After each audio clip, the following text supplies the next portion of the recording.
How's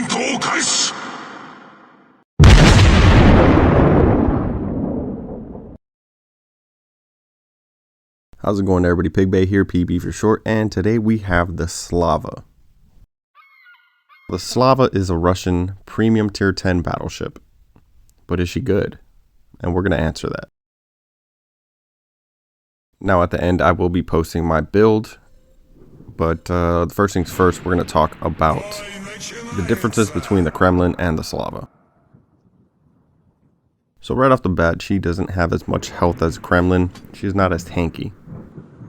Now in terms of maneuverability, Slava's just flat out better, except for full speed, but everything else is just better. Guns are where it's different. So Kremlin has those 457s, or Slava has those 406s. Kremlin's hit harder, but Slava's reload a lot quicker.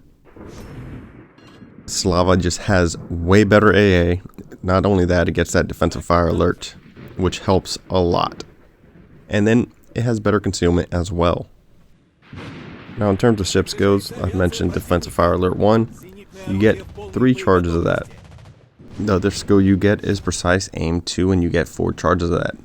You can get 5 with the commander skill, but honestly that's just overkill and it's not really worth it in my opinion. I'd rather get the extra heals. Now one of the downsides, and it's honestly, I didn't mention it during the little comparison to Kremlin, is the turrets actually turn slower than those 457s that the Kremlin has. So yeah, the turret traverse is quite abysmal. One of the things you can do to alleviate that is with the elite bonus. So you get 2 different options with that. 20% increase the turret traverse, and or 4% increase the range. Right now I'm running the range, but I did a couple games ago get YOLO'd by a DD, and I wish my turrets could turn a little faster. So honestly, if I was going to run it, I'd probably run turret traverse. But with that 4% increase the range, your max range becomes 16.7 kilometers, which is pretty far out there. Without it, I think it's like 16.4, which still is really good. So honestly, that's why I'm going to run that turret traverse, just because I don't really care about that increase of 3.3. Now the 2 best features, at least in my opinion, are the accurate guns and its AA. Especially at the tier, I really value AA just because the amount of carriers at the tier. But the accuracy is quite nice, especially if you turn off the auto aim. These things are like laser beams. The downside to that is the ship will show you where you lack in skill, because when you miss, it's most likely your fault. The other thing that this boat has is consistency.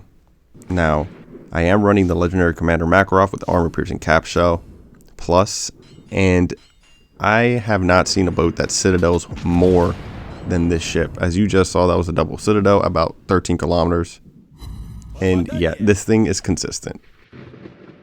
Alright, so let's put some perspective on that. The battle honors, for example. Stage 1 of it, you have to play 10 games. Not win 10 games, just play 10 games. And you finish that one. The second stage, you have to get 50 citadels. I was able to complete both of those in 24 games. So that means in 14 games, I got 50 citadels with this boat. Now this thing can struggle with DDs. That doesn't mean you can't damage them. It is pretty accurate. You can get them at range a couple times, but once they move in close, they kind of outturn your turrets pretty easily. So that's one of the things to be mindful of. The other thing is those citadels, I get them more reliably on battleships, and that might be due to the armor piercing cap shell plus.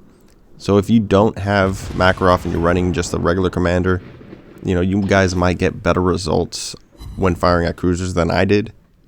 But I kind of enjoy just blasting away at these battleships and citadeling, so I didn't mind it as much. So on to the match. We're pretty evenly matched, both teams at least. My turrets aren't turning fast enough to try to blast the Seattle, but I'm already making my way down here towards the right flank to try to help out and stop this push. Unfortunately, Smolensk goes undetected, but we have Prince Rupert, so we're going to just try to out DPM him. Now that's a dangerous proposition because Prince Rupert, especially in his secondary range, has crazy DPM. So I'm already trying to get in a chitin position. I got my secondaries working as well. But the thing is, I have those consistent citadels that come into play. But we got a triple fire. We're going to go ahead and damage control that. That was probably from either, I mean, it could be the Prince Rupert secondaries or the Smolensk, either or. But we also have the carrier coming as well. Fortunately, this thing does have good AA. And I believe our carrier is going to be sending a fighter to kind of help us out because we're going to need it. Now, at this point, I notice that these strikes are coming in too quickly. So the carrier has to be close. So my only play really is to try to charge them down. But unfortunately, we get 2 double fires that I can't heal or damage control. So it's kind of a sticky situation right now. Now, again, we're not strong enough with our AA to be stopping strikes, but we're stopping them from making it back to the carrier, which in the end lowers their DPM because of the plane regen times and things like that. Now, I can see the planes lifting off, but I can't see him.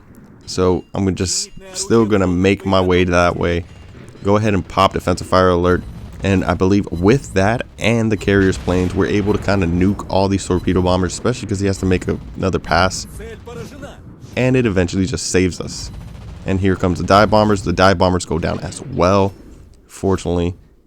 And now we just have a nice little Essex to shoot at and build a little more damage.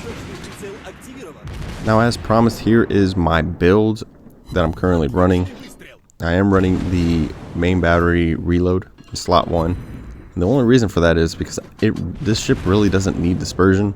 The church first, I never tried it, but it could work. But it allows me to get my reload down to 18 seconds, and I never really noticed losing any guns at all. So I figured, why not? Slot 2 is propulsion as usual, and concealment in slot 3. But that's going to go ahead and do it for this video. 132,000 damage done, 6 citadels. Not a bad boat. I definitely recommend it. I'm going to try to get it on the main account just because I had so much fun with it. But yeah, go ahead and like and subscribe if you guys enjoy the content. You know, shows me that you guys support the channel and you would like to, you know, see it grow a little more. But yeah, until next time.